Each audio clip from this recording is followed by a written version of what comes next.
Alors bonjour à tous et bienvenue pour cette vidéo consacrée aux composés carbonylés.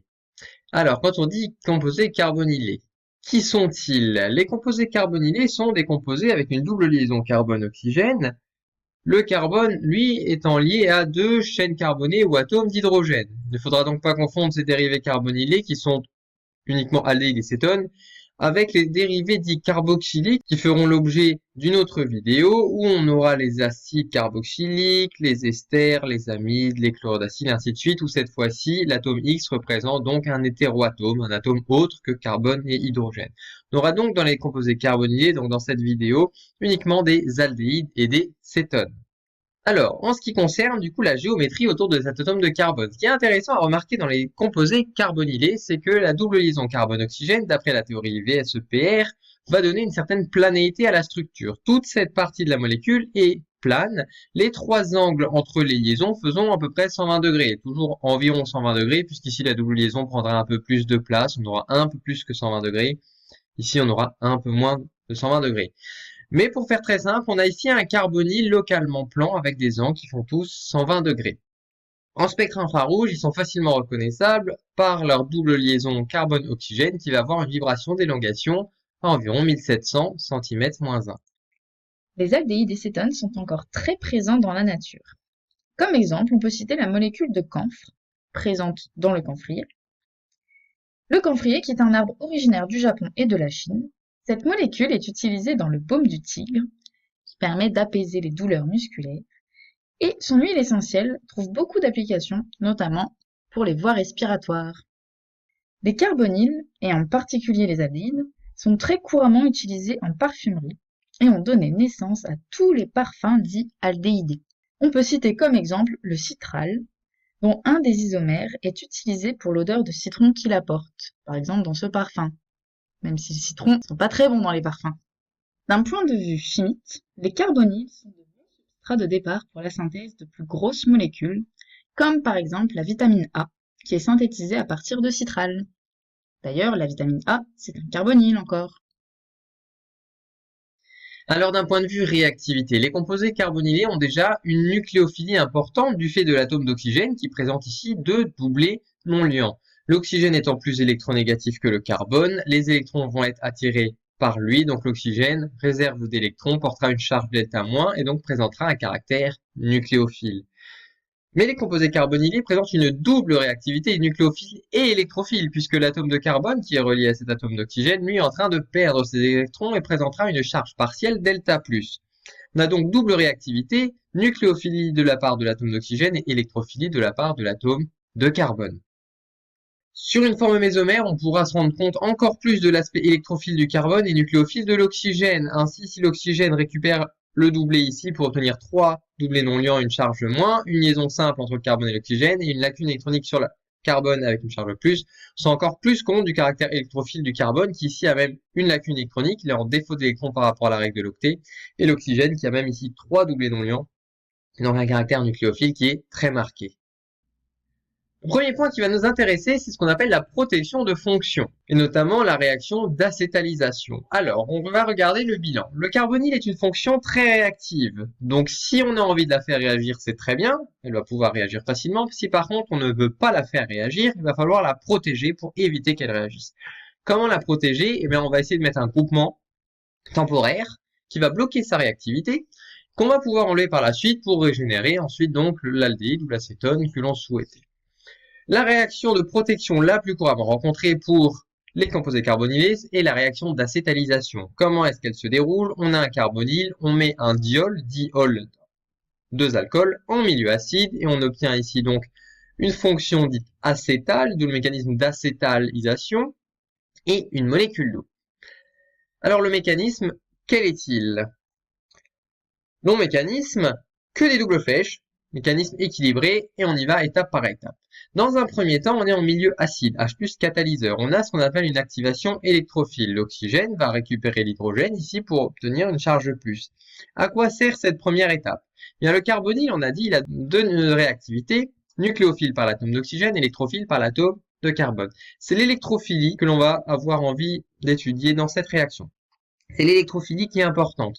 Mais l'électrophilie de cet atome de carbone dans le carbonyle n'est pas assez marquée. Elle n'est pas assez puissante pour pouvoir faire la réaction directement.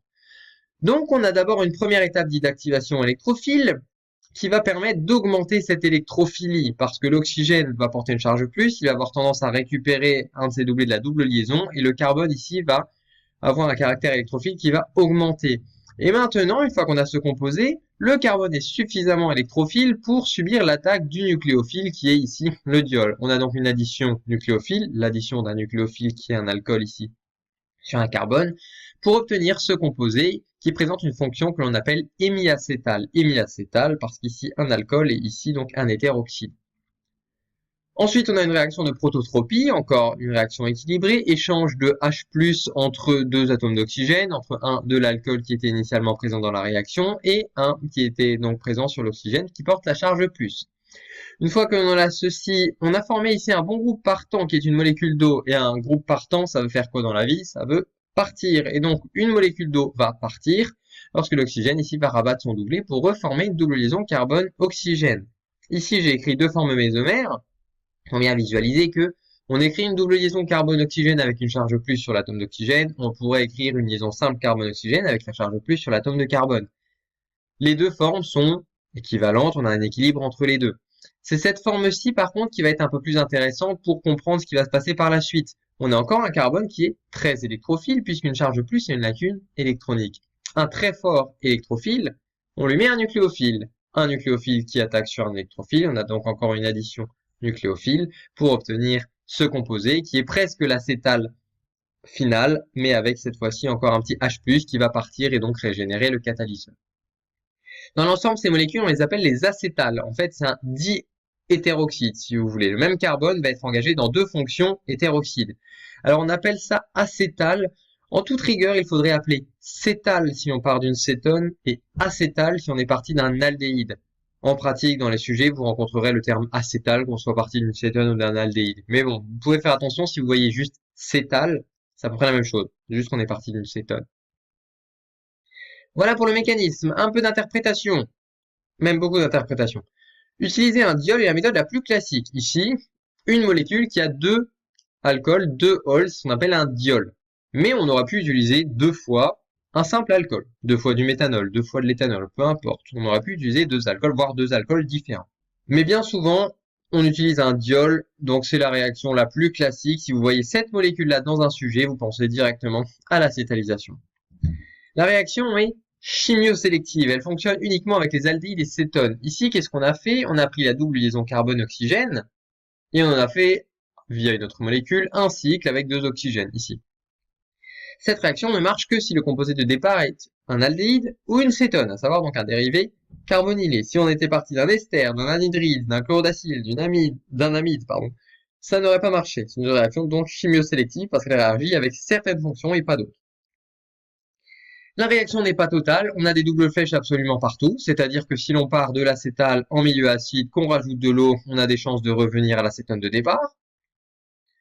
Et donc en pratique, on va utiliser un appareil de Dinstar qui va permettre d'éliminer l'eau. En effet, si vous faites la réaction dans le sens là, on génère une molécule d'eau. Donc pour faire la réaction dans l'autre sens, il faut cette molécule d'eau. Donc si on prive le milieu réactionnel d'eau, eh bien on ne pourra plus avoir ce sens-là et on va forcément avoir que le sens direct et former que l'acétal. Le principe du Dinstar que vous pourrez trouver dans votre polycopier de TP. L'acide le plus couramment rencontré ici en tant que catalyseur, on a bien un catalyseur qu'on utilise au début et qu'on régénère à la fin, l'acide le plus couramment rencontré est l'APTS, acide paratoluène sulfonique, parce qu'il est soluble en solvant organique et solide, donc facile à peser et anhydre. Voilà l'acide paratoluène sulfonique, on a ici la molécule de toluène, et en position para, donc en face sur le cycle benzénique, on a la partie sulfonique. Deuxième grande catégorie de réactions que l'on va voir avec les dérivés carbonylés sont les réactions de réduction, notamment en alcool par NaBH4, le borohydrure de sodium. Le bilan est le suivant. On a le dérivé carbonylé, on le met en présence de NaBH4 dans un solvant protique, le H est très important, classiquement l'éthanol, et on obtient donc un alcool. On a réduit l'étape de réduction, car le carbone ici a un nombre d'oxydation plus 2, et on obtient un carbone ici au nombre d'oxydation plus 1. Le mécanisme. Nombre d'oxydation du carbone, on a bien dit, plus 2. Ici, on a donc une cétone. Alors, BH4, si on regarde, NaBH4, composé de quoi? Na, ion sodium, Na+, et BH4, donc BH4-. La structure de Lewis de l'ion BH4-, borohydrure, est la suivante. L'atome de bore possède une charge négative, 4 hydrogènes sont reliés à cet atome de bore. L'électronégativité du bore est inférieure à l'électronégativité de l'hydrogène. Donc les liaisons sont polarisées, mais ce sont les atomes d'hydrogène qui sont plus électronégatifs.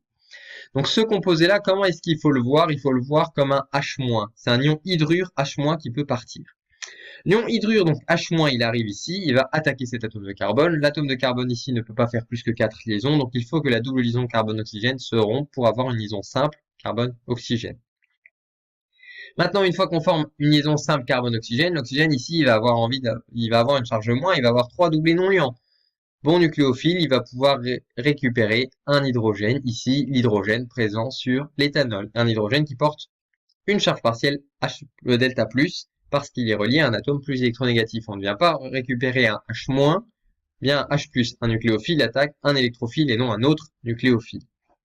Donc on a donc une addition nucléophile d'un très bon nucléophile H- sur le carbone, et en même temps une réaction acide-base où l'oxygène ici va récupérer le H de l'éthanol. On obtient donc ici un alcool, avec un nombre d'oxydation du carbone ici de +1, avec 7 molécules. Cette molécule a encore 3 hydrogènes. On peut donc faire a priori encore 3 fois la réaction et obtenir ce composé. Alors l'interprétation, la réaction n'est pas stéréosélective. Le carbone ici est plan. Et dès que vous avez une molécule qui est plane, eh bien l'attaque qu'elle va subir va être équiprobable des deux côtés. C'est-à-dire que le H- ici de l'ion borohydrure va pouvoir attaquer sur une face ou alors sur l'autre face, de manière équiprobable.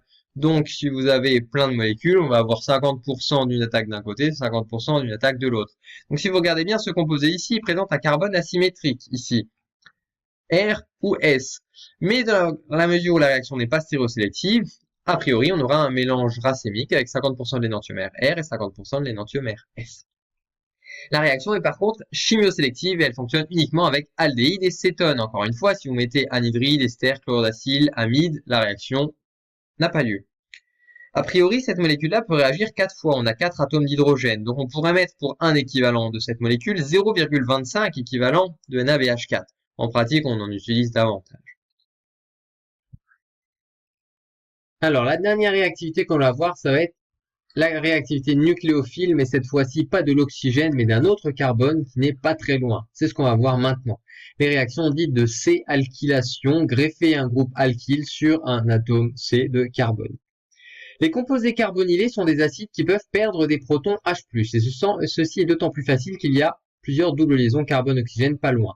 Ici, l'hydrogène, on peut partir, le couple acide-base conjugué va avoir un pK de l'ordre de 20. Et pour la dicétone, ici avec 2 cétones, le pK tombe à 9. Ici, alors toujours un carbonyle ici, un ester qui n'est pas un carbonyle, mais c'est pour vous montrer que même avec une fonction ester, ici on aura un pK de l'ordre de 11. Donc ce sont tous les trois des hydrogènes assez acides.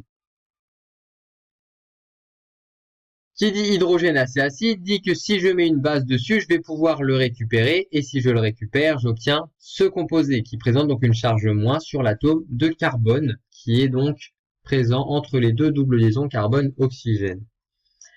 Si j'ai une charge moins ici, pas loin de deux doubles liaisons carbone-oxygène, j'ai des formes mésomères qui vont pouvoir se réaliser, notamment ces formes mésomères ici. Donc, déplacer la charge moins qui est sur un atome de carbone pour la mettre sur un atome d'oxygène ou bien sur l'autre atome d'oxygène présent ici. Ce type de composé avec une charge moins sur l'atome d'oxygène et une double liaison carbone-carbone juste à côté, c'est ce que l'on appelle un énolate. Pourquoi énolate? On a un olate comme un alcoolate et un N comme un alcène, d'où le N-olate pour ce composé ou bien cette partie de droite qui est ici. On peut donc avoir des réactions de C-alkylation, comme le montre l'exemple suivant. Ici, on reprend donc un aldéhyde, un hydrogène plutôt acide, un pK de l'ordre de 20. On met NaH, une base extrêmement forte avec un pK de 40 qui va se faire un plaisir de venir récupérer cet hydrogène pour former donc un énolate qui est ici. Réaction acide-base totale.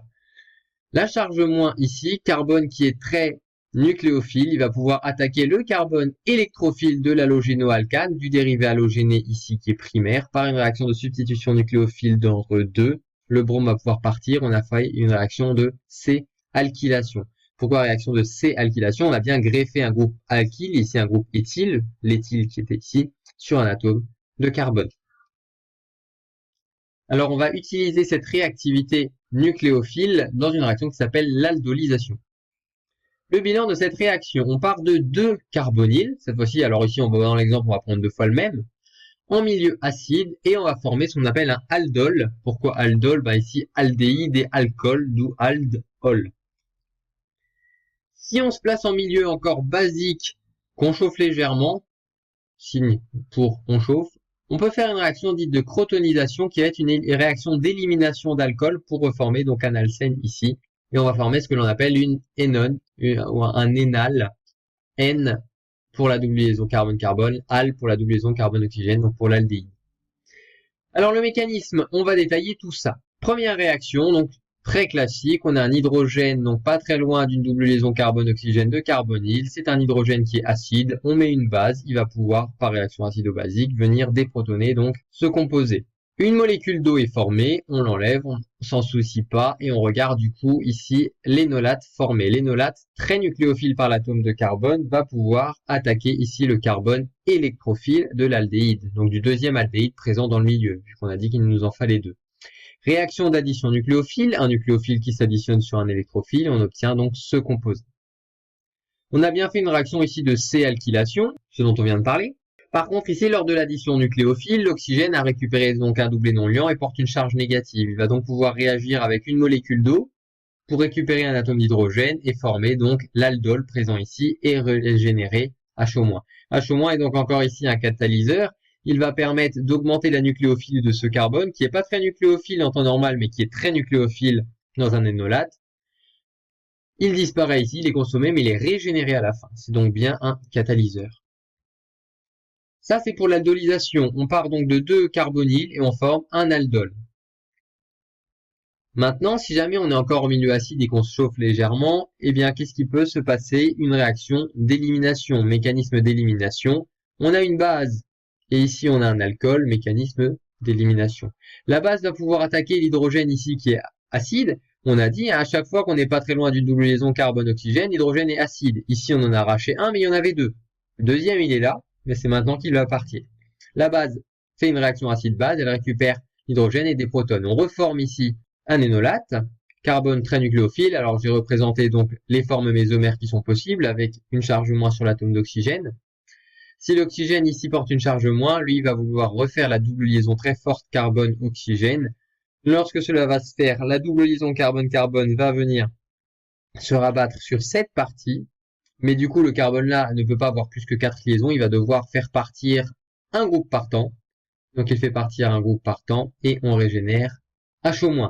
Encore une fois, catalyseur régénéré. On avait bien HO- ici qui est consommé au départ, HO- ici qui est régénéré à la fin. Et on a formé donc ici ce qu'on appelle une énone pour un cétone ou un énal pour un aldéhyde. Donc ici un énal pour N-al.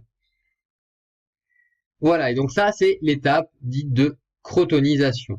On a formé donc un croton à partir de 2 carbonyles. Le mécanisme ici est un mécanisme d'élimination dit E1-CB, CB pour base conjuguée. Donc, élimination légèrement différente à E1, E2, dont on a déjà pu parler. Interprétation, la réaction, elle n'est pas totale, tout comme donc la réaction d'acétalisation, double flèche partout. La réaction, elle peut avoir lieu entre 2 aldéhydes qui sont les mêmes. C'est exactement ce qu'on a représenté ici. On part de 2 fois le propanal. Un ici, un ici. Mais a priori, on pourrait mettre 2 aldéhydes différents ou 2 cétones différentes ou alors un aldéhyde et une cétone. Par contre, on va avoir un peu de discussion à effectuer. Ici, si on a une cétone et un aldéhyde différent, la base, est-ce qu'elle va attaquer plutôt l'hydrogène qui est près de la cétone ou près de l'aldéhyde? La base va attaquer l'hydrogène le plus acide, et donc il va falloir regarder les pK pour savoir si c'est l'aldéhyde ou l'acétone qui va être plus acide. Et ensuite, ici, pour l'attaque, on a une attaque d'un nucléophile sur un électrophile. Si on a aldéhyde et cétone, il faut regarder aldéhyde ou cétone qui va être le plus électrophile. A priori, l'aldéhyde sera plus électrophile que l'acétone, sauf cas particulier. Donc dans ce cas, on va avoir une attaque sur l'aldéhyde car il sera plus électrophile que l'acétone. Donc voilà, si on utilise deux fois le même, on se pose pas la question de qui se fait déprotoner, qui se fait attaquer. Par contre, si on en utilise deux différents, à chaque fois, on se pose la question, ici, lequel des deux carbonyles va perdre son atome d'hydrogène, et ici, lequel des deux carbonyles va subir l'addition nucléophile. La crotonisation, la deuxième étape ici, elle est régiosélective et elle suit la règle de Zaitsev quant à l'élimination du coup de cet hydrogène. En effet, cet hydrogène-là va être de toute façon beaucoup plus acide que l'hydrogène là. La double liaison va se former ici et non là. Et elle est stéréosélective, on va former l'alcène E plutôt que l'alcène Z puisqu'il est plus stable. Voilà, c'est la fin de la vidéo sur les carbonyles. J'espère que ça vous a plu et donc à bientôt pour une prochaine vidéo. Merci.